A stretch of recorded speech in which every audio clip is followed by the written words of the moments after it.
इसको मैं 40 पीरियड का मूविंग एवरेज करता हूँ। अब मैंने इसको 40 पीरियड का मूविंग एवरेज किया है तो ये थोड़ा पास तो आया है, लेकिन रेजिस्टेंस ये यहाँ पर भी नहीं ले रहा है, तो इसको मैं थोड़ा और चेंज करता हूँ। चार्ट में अभी आपको जो ये दो लाइन दिखाई दे रही है, ये दोनों मूविंग एवरेज की लाइन है, और ये जो मूविंग एवरेज है ये इतने काम की चीज है, इतने ज्यादा काम की चीज है कि ये हर चार्ट में आपके काम आएगी। ये कई बार आपके ट्रेड को कंफर्म करने में आपकी हेल्प करेगी, कई बार ये आपके लॉस को बचाएगी, कई बार ये आपको ट्रेंड बताने में आपकी हेल्प करेगी। यानी इसके बहुत सारे यूजेस हैं, और इवन इसका यूज आप सिर्फ ट्रेडिंग में ही नहीं बल्कि इन्वेस्टिंग में भी कर सकते हैं। बट ये मूविंग एवरेज होता क्या है, इस मूविंग एवरेज का यूज कैसे करना है, पूरा डिटेल में आपको बताएंगे, और इसके साथ ही इससे रिलेटेड कुछ टिप्स भी मैं आपको दूंगा जो कि बहुत कम ही लोग जानते हैं। तो पूरी वीडियो को जरूर देखिएगा, और इसके साथ ही कमेंट बॉक्स में ये जरूर बता दीजिएगा कि क्या आप ट्रेडिंग करते हैं, और ट्रेडिंग करते हैं तो आपने कितने वक्त पहले ट्रेडिंग शुरू किया है। तो सबसे पहले समझते हैं कि ये मूविंग एवरेज होता क्या है। तो इसको मैं पहले यहाँ से चार्ट से हटा देता हूँ, और पहले इसको मैं सिंपली आपको समझाता हूँ कि एक्चुअल में है क्या। तो देखो, मूविंग एवरेज में एक एवरेज वर्ड का यूज हो रहा है, इससे आपको ये तो समझ आ रहा होगा कि ये एक एवरेज है। अब ये चार्ट पे प्लॉट हो रहा है, और चार्ट में शेयर की प्राइस दिखाई जाती है, तो इसका मतलब है कि ये शेयर की जो प्राइस है उसका एवरेज है। अब एवरेज कितने टाइम का है, तो जितने टाइम का आपको एवरेज देखना है उतने टाइम का आप एवरेज यहाँ पर लगा सकते हैं। जैसे मान लो अगर आप पिछले 10 दिन के शेयर की प्राइस का एवरेज देखना चाहते हैं कि शेयर की प्राइस एवरेज कितने पर रही है, तो इसके लिए आप पिछले 10 दिन में जो शेयर की प्राइस थी उसको 10 से डिवाइड कर देंगे, तो आपके सामने शेयर की प्राइस का एवरेज निकल कर आ जाएगा। इसे एक एग्जांपल से समझते हैं। जैसे मान लो शेयर की जो प्राइस है वो पहली तारीख को 190 रुपए थी, दूसरी तारीख को 188 रुपए थी, तीसरी तारीख को 186 रुपए थी, एंड ऐसे सो ऑन जो भी प्राइस थी वो अभी आपको स्क्रीन पे दिखाई दे रही है। तो अब अगर हमें इसका एवरेज निकालना है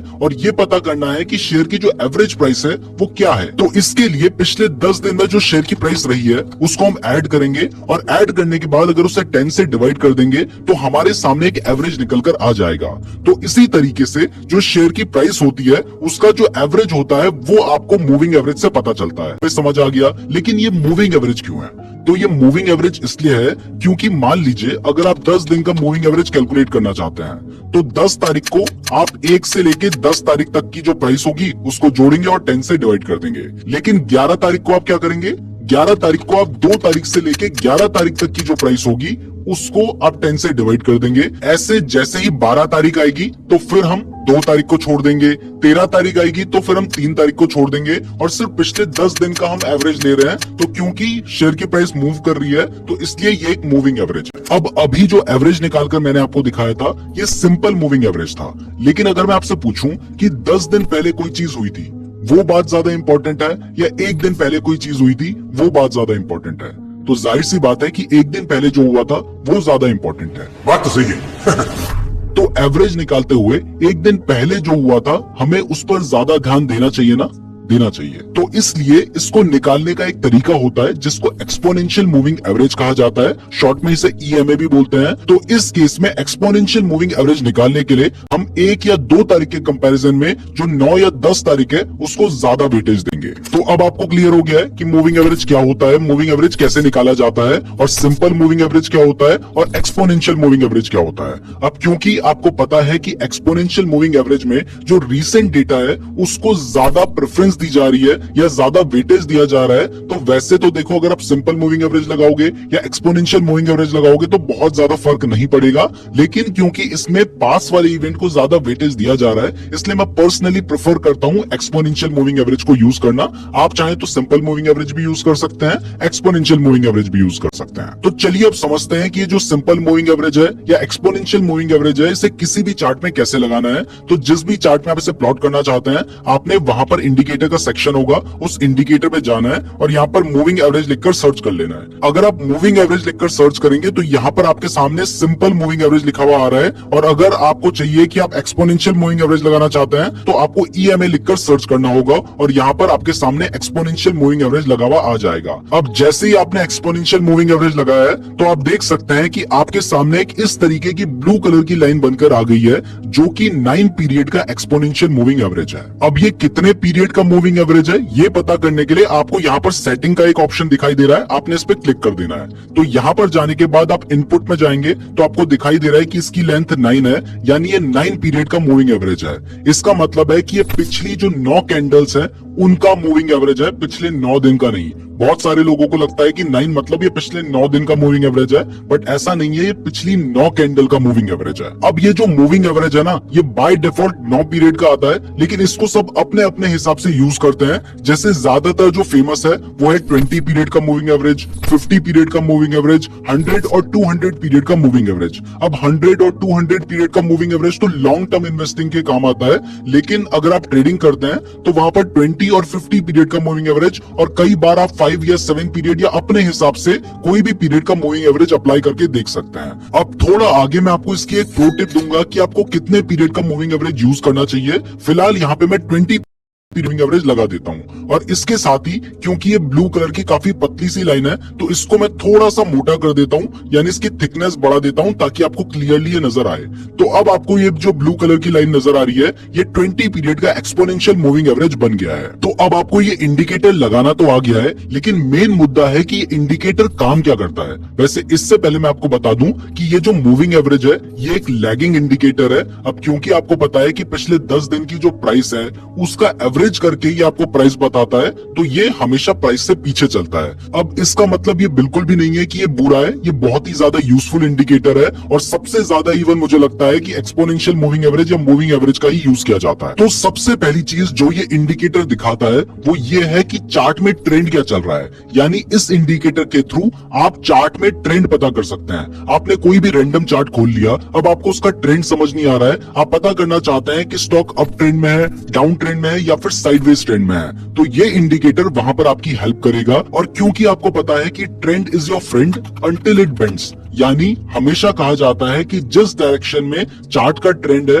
उसी डायरेक्शन में ट्रेड लेना चाहिए। तो यहाँ से आपको ट्रेंड समझ आ रहा है तो सोचिए कि ट्रेडिंग में आपकी कितनी हेल्प कर रहा है। अब इससे ट्रेंड समझेंगे कैसे? वैसे 3 तरह के ट्रेंड होते हैं, up trend, down trend, sideways trend. अगर इसके बारे में बिल्कुल भी कुछ नहीं पता है तो देखो, हमने टेक्निकल एनालिसिस के ऊपर एक डिटेल्ड वीडियो बना रखी है जिसमें हमने पूरा टेक्निकल एनालिसिस करना सिखाया है, ट्रेंड्स के बारे में समझाया है, सपोर्ट रेजिस्टेंस के बारे में समझाया है। आप एक बार उस वीडियो को देख लेना। बट फिर भी शॉर्ट में मैं आपको बता दूं कि अप ट्रेंड का मतलब होता है शेयर की प्राइस बढ़ रही है, डाउन ट्रेंड का मतलब होता है शेयर की प्राइस गिर रही है, और साइडवेज ट्रेंड का मतलब होता है कि शेयर की प्राइस एक ही जगह पर घूम रही है। तो अब ये जो मूविंग एवरेज है ये हमें कैसे बताएगा कि चार्ट अप ट्रेंड में है या डाउन ट्रेंड में? तो देखिए, बहुत ही सिंपल है। आपने यहाँ पर एक मूविंग एवरेज लगा दिया है। अब इस मूविंग एवरेज को लगाने के बाद अगर शेयर की प्राइस इस मूविंग एवरेज से ऊपर है तो इसका मतलब है कि स्टॉक अप ट्रेंड में है। जैसे यहाँ पर आप देख सकते हैं कि जो शेयर की प्राइस है वो 20 पीरियड के मूविंग एवरेज के ऊपर है, इसका मतलब स्टॉक अप ट्रेंड में है। और यहाँ पर आप देख सकते हैं कि जो शेयर की प्राइस है, जो ये प्राइस आपको दिखाई दे रही है, ये जो हमारी एक्सपोनेंशियल मूविंग एवरेज की लाइन है इसके नीचे है, तो यानी यहाँ पर जो स्टॉक है वो डाउन ट्रेंड में है, यानी प्राइस गिर रही है। तो अप ट्रेंड कैसे है वो आपको समझ आ गया है, डाउन ट्रेंड कैसे पता चलेगा वो आपको समझ आ गया है, लेकिन हमें साइडवेज ट्रेंड कैसे पता चलेगा? तो जब भी शेयर की प्राइस बार बार इस लाइन के बीच में आ रही हो तो वहां पर हम ये मान के चल सकते हैं कि वहां पर साइडवेज ट्रेंड चल रहा है। जैसे यहाँ पर आप देख सकते हैं बार बार शेयर की प्राइस इस एवरेज के आसपास ही घूम रही है। तो इस तरीके से सबसे पहले आपको समझ आ गया कि स्टॉक कौन से ट्रेंड में है। तो क्योंकि यहाँ पर आपको दिखाई दे रहा है कि शेयर की जो प्राइस है वो मूविंग एवरेज के नीचे है, तो इसका मतलब है कि स्टॉक डाउन ट्रेंड में चल रहा है। और जब आपको पता है कि स्टॉक डाउन ट्रेंड में चल रहा है तो वहां पर आपको पता है कि आपको सिर्फ सेल करने के ट्रेड्स लेना है, बाय करने के ट्रेड नहीं लेने हैं या अवॉइड करना है। अब दूसरी इंफॉर्मेशन जो हमें मूविंग एवरेज से मिलती है वो है ट्रेंड रिवर्सल, यानी जब भी ट्रेंड चेंज होता है वो भी हमें मूविंग एवरेज से पता चल सकता है। तो मैंने आपको बताया कि एक स्टॉक अप ट्रेंड में कब होता है, डाउन ट्रेंड में कब होता है और साइडवेज ट्रेंड में कब होता है। मैं वैसे जानना चाहता हूं कि जो कुछ मैंने आपको सिखाया है वो आपको सही से समझ आया है या फिर नहीं। तो कमेंट में जरूर बताना कि आपको क्या समझ आया कि अप ट्रेंड में कब होता है, डाउन ट्रेंड में कब होता है और साइडवेज में कब होता है। अगर कमेंट कर दोगे तो आपको हमेशा के लिए याद भी रह जाएगा। तो अब क्योंकि आपको पता है कि अगर शेयर की जो प्राइस है वो मूविंग एवरेज के ऊपर है तो स्टॉक अप ट्रेंड में है, और शेयर की जो प्राइस है वो मूविंग एवरेज के नीचे है तो शेयर डाउन ट्रेंड में है। तो अगर कभी मान लीजिए जो शेयर की प्राइस है वो पहले मूविंग एवरेज से ऊपर थी, जैसे इस केस में आप देख सकते हैं कि जो शेयर की प्राइस है वो मूविंग एवरेज के ऊपर थी, लेकिन इस जगह पर जो शेयर की प्राइस है वो मूविंग एवरेज के नीचे आ जाती है, तो जब भी ऐसा होता है तो यहाँ से हम समझ सकते हैं कि क्योंकि अब शेयर की प्राइस जो है वो मूविंग एवरेज के नीचे आ गई है, तो इसका मतलब है कि यहाँ पर ट्रेंड रिवर्स हो गया है। पहले स्टॉक अप ट्रेंड में था और अब ये स्टॉक डाउन ट्रेंड में आ गया है। ऐसे ही इसके बाद यहाँ पर आप देख सकते हैं कि जो शेयर की प्राइस है वो यहाँ पर मूविंग एवरेज के नीचे थी, लेकिन इस जगह पर शेयर की प्राइस मूविंग एवरेज के ऊपर आ गई है। तो इसका मतलब है कि यहाँ पर भी ट्रेंड रिवर्स हो गया है और अब जो स्टॉक है वो अब ट्रेंड में आ चुका है। तो ट्रेंड रिवर्सल हमें कैसे पता चलेगा? सिंपली अगर शेयर की जो प्राइस है वो मूविंग एवरेज को नीचे की तरफ काट देती है तो इसका मतलब है कि स्टॉक डाउन ट्रेंड में आ गया है, और अगर शेयर की प्राइस मूविंग एवरेज को ऊपर की तरफ काट देती है तो इसका मतलब है कि स्टॉक अप ट्रेंड में आ गया है। अब वैसे ट्रेंड रिवर्सल कब होता है ये भी आपको समझ आ गया है, तो इसको भी कमेंट कर देना।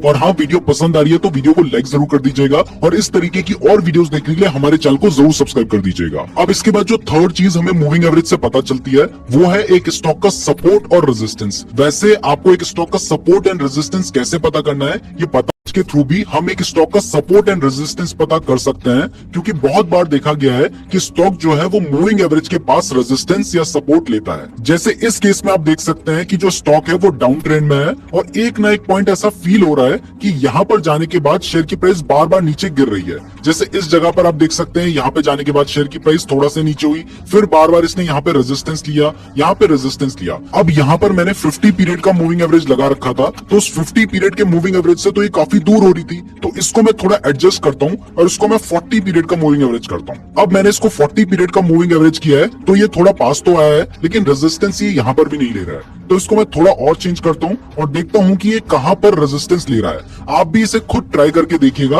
वैसे ज्यादातर लोग कहते हैं कि आप 20 पीरियड यूज करो, 50 पीरियड यूज करो, लेकिन ये थ्योरेटिकल बातें हैं, प्रैक्टिकल आपको खुद करके देखना होगा। तो जैसे यहाँ पर हम प्रैक्टिकली हमने इसको चेंज करके 30 पीरियड का मूविंग एवरेज किया, तो अब आप देख सकते हैं कि जो स्टॉक की प्राइस है वो बार बार हमारा जो 30 पीरियड का एक्सपोनेंशियल मूविंग एवरेज है इसके पास पहुंचने के बाद बार बार गिर जा रही है। जैसे यहाँ पर देखो, यहाँ पर प्राइस गई, उसके बाद गिर गई, फिर से यहाँ पर उसने पहुंचने की कोशिश की, फिर से गिर गई, फिर तीसरी बार यहाँ पर उसने ट्राई किया, फिर से गिर गई, चौथी बार ट्राई किया, फिर से नीचे गिर गई। यानी इस जगह पर शेयर की जो प्राइस है वो बार बार रेजिस्टेंस दे रही है। तो आपने 3 बार देख लिया कि शेयर की प्राइस ने यहाँ पर रेजिस्टेंस ले लिया, तो आपको पता है कि इसके बाद दोबारा जब प्राइस यहाँ पे जाएगी तो उसके बाद रेजिस्टेंस ले सकती है। अब इसके बेसिस पर ट्रेड मत ले लेना, लेकिन इससे आपको एक अच्छा आइडिया तो हो जाएगा कि बार बार प्राइस यहाँ से गिर रही है, और इससे आपको चार्ट्स के बारे में ना सीखने को मिलेगा। थोड़ा अपने आप कोशिश करो, देखो चार्ट्स में अलग अलग इंडिकेटर्स लगा के देखो, स्पेशली मूविंग एवरेज को लगाकर देखो, सीखने की कोशिश करो कि चार्ट्स कैसे काम कर रहे हैं, कहां पे जाकर प्राइस बार बार गिर जा रही है,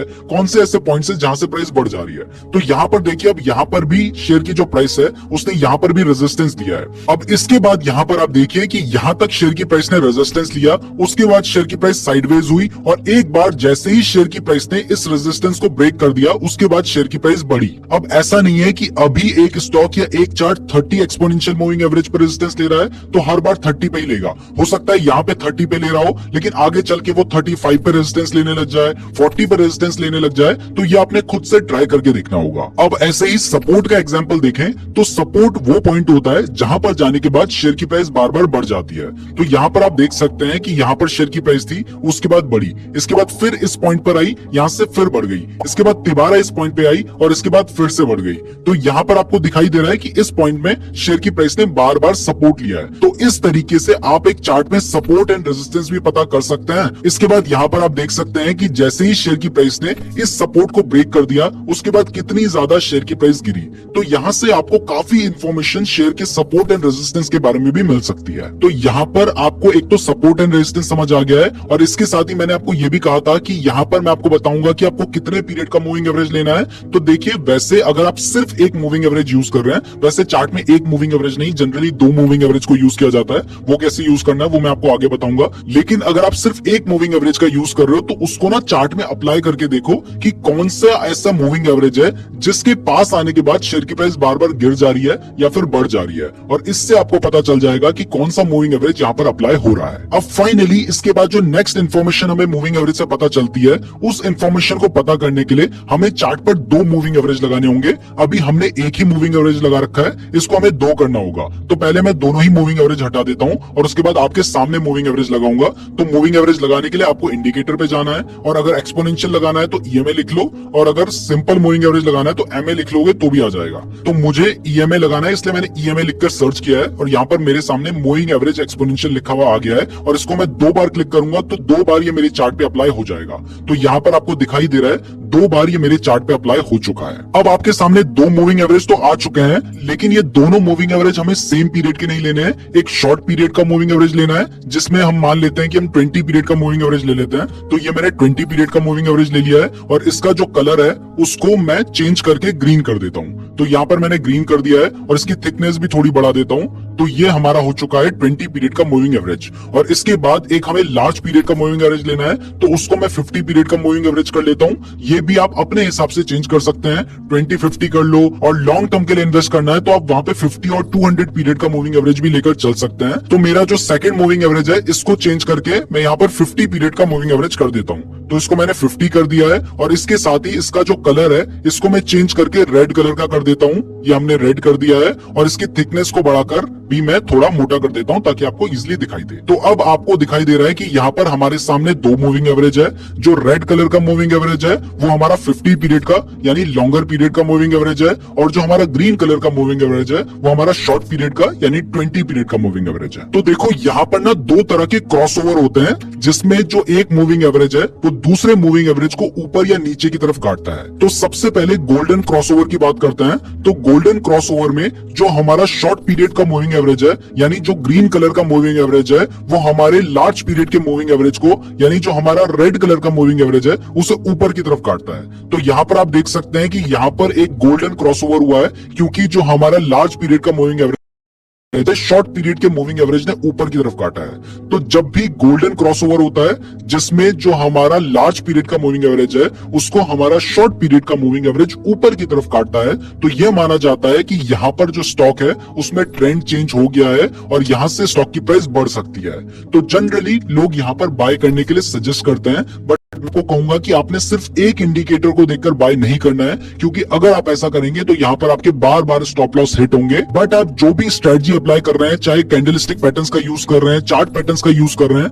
उसके साथ अगर आप इन दोनों इंडिकेटर्स को यूज कर लेंगे तो आपकी काफी हेल्प हो जाएगी और आप कंफर्म हो सकते हैं कि यहाँ से जो प्राइस है वो बढ़ने वाली है। तो एक हमें दिखाई दे रहा है कि ये गोल्डन क्रॉसओवर हुआ है। अब ऐसे ही जो हमारा सेकंड क्रॉसओवर है ना, इसको डेथ क्रॉसओवर कहते हैं। इसमें जो हमारा शॉर्ट पीरियड का मूविंग एवरेज है, जो कि इस केस में ग्रीन कलर का मूविंग एवरेज है, आपके केस में हो सकता है आपने दूसरा कलर लगाया हो, तो हमारे केस में वो ग्रीन कलर का है, वो हमारे लॉन्ग पीरियड का मूविंग एवरेज जो कि इस केस में रेड कलर का मूविंग एवरेज है उसको नीचे की तरफ काटता है। तो जब भी ये नीचे की तरफ काटता है तो माना जाता है कि यहाँ से शेयर की प्राइस गिर सकती है, और क्योंकि ये माना जा रहा है कि यहाँ से शेयर की प्राइस गिर सकती है तो इसलिए इसको डेथ क्रॉसओवर कहा जाता है। तो यहाँ पर आप देख सकते हैं कि डेथ क्रॉसओवर हुआ था और उसके बाद शेयर की प्राइस नीचे गिर रही है। ऐसे ही एक यहाँ पर भी आप देख सकते हैं कि यहाँ पर भी डेथ क्रॉसओवर हुआ था और उसके बाद शेयर की प्राइस नीचे की तरफ गिरती चली गई। तो जब भी गोल्डन क्रॉसओवर होता है वो एक बाय सिग्नल देता है, और जब भी डेथ क्रॉसओवर होता है वो एक सेल सिग्नल देता है। लेकिन ध्यान रखिए कि सिर्फ इसके बेसिस पर आपने ट्रेड नहीं लेना है, ये ट्रेडिंग में आपकी बहुत हेल्प करेगा। लेकिन अगर सिर्फ इसके बेसिस पर ट्रेड लोगे तो बार बार स्टॉप लॉस हिट होंगे और बार बार लॉस होने के चांसेस आपको बढ़ जाएंगे। चलिए अब इस वीडियो को यहीं पे खत्म करते हैं। Thank you so much for watching the video. अगर आपके कोई क्वेरी हो तो आप मुझसे कमेंट करके पूछ सकते हो। आई होप आपको ये वीडियो पसंद आया होगा, आप में से ट्रेडर एक वैल्यू एडिशन हुई होगी, आपने कुछ नया सीखा होगा। अगर वीडियो पसंद आया तो मेक श्योर आप वीडियो को लाइक करें, चैनल को सब्सक्राइब करें।